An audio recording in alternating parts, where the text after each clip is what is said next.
a place called Whole Foods. Gonna get a big dish of beef chow mein. I hope there was a London. I hope, I hope there was a London. Well, this is Ray, and this is a short example of really how stupid I used to be in my life. I was warned about this by an old wino in Barstow, California, who come by and told me, look, you don't want to jump this train because there's a blizzard going on in Arizona, and you're going to be heading right into it. And it was just like he had never said anything, you know. I told him thanks, and off we went. It wasn't that cold in Barstow, and, you know, didn't seem like that big a deal. And so off we went, and, you know, hours and hours and hours later, I hit the mountains, and yes, there was a blizzard.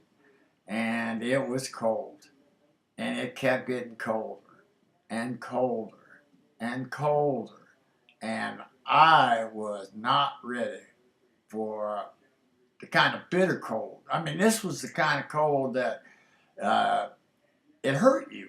It hurt your skin, and somehow I made it through that, come down, and got into Flagstaff. It just still getting cold, but it stopped, and I jumped off, and I ran across the tracks and across the highway and to a filling station, and you know, I got warm in there, and pretty soon, you know, I started getting bored after a couple hours, and you know, hanging around filling station, you know, is not a cool thing. But I don't know what made me do it, but I decided I was going. I saw a train, and it was running, and I crossed back over the highway. I'm thinking that if I get in the boxcar, get in the corner, it's not going to be so bad. I'll be out of the wind and everything. And I'm looking up and down, and I can't find anything open. Everything's locked up. I crawl through to the other side. I'm up and down. I can't find anything. And all of a sudden, I find this one that's got an opening, maybe that wide, you know.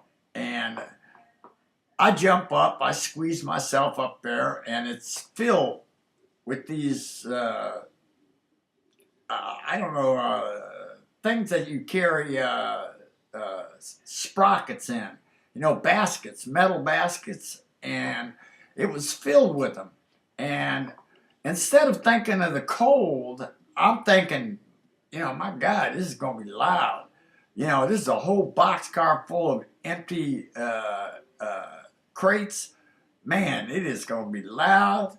But I worked my way back toward the back, and it took off, and then I started thinking about the cold.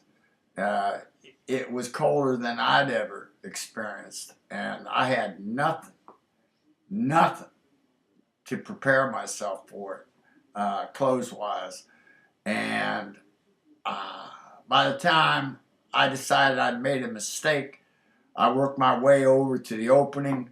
I was just going to jump off. It was going too fast, and there was no jumping off. The jump would kill me, and I was stuck.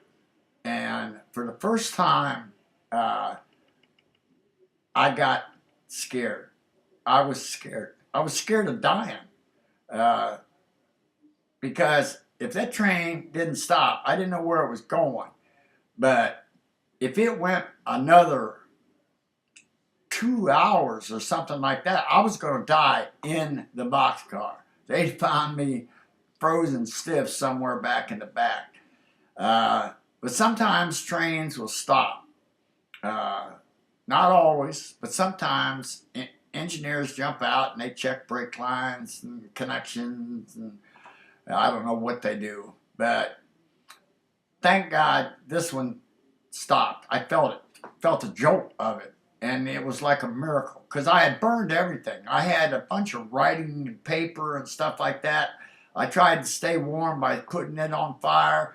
It was stupid. It didn't do anything but put smoke in the car, and nothing I could do could stop it.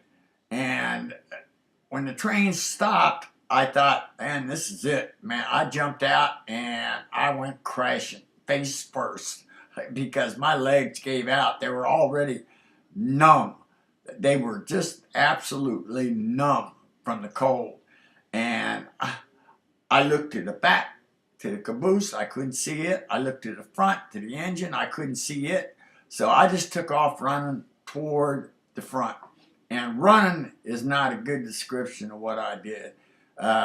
It was like 10 foot and fall, 10 foot and fall, and get up and stumble and run and stumble. And I'm so out of breath and I'm so cold and my eyes are watering from the cold and my skin feels like it's being stabbed. And I, honest to God, thought I felt death touch my neck. I mean, I felt so close to dying out there. If that train would have taken off, there's no question about it. In the middle of nowhere, no lights anywhere, I would have died. And but eventually, I just kept running, and I kept running. And I thought I saw a light, and I thought, oh my God, please. I wasn't even sure it was a light. It could have been my imagination, but I kept running and running. And then I realized it was a human being. And I kept yelling as loud as I could, help me, help me, help me. I mean, all ego, all that stuff, she threw all that away, man. I was scared. I was scared I was going to die. That was going to be the end of my life out there in the middle of nowhere. And I seen the flashlight come up, and he heard me, and he took off running toward me.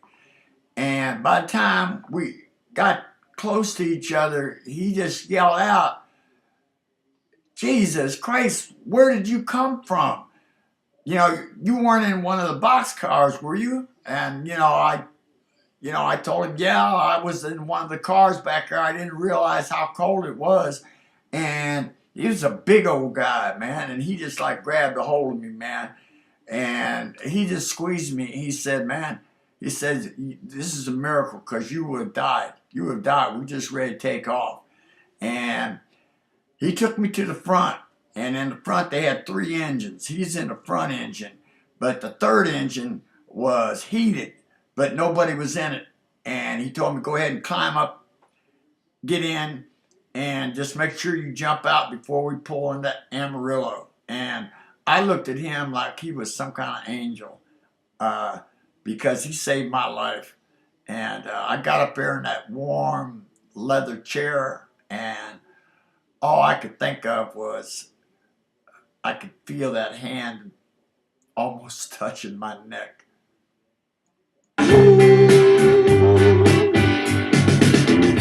You heard howling around your kitchen door. You better not let him in. Little old lady got mutilated late last night. Werewolves have run down again.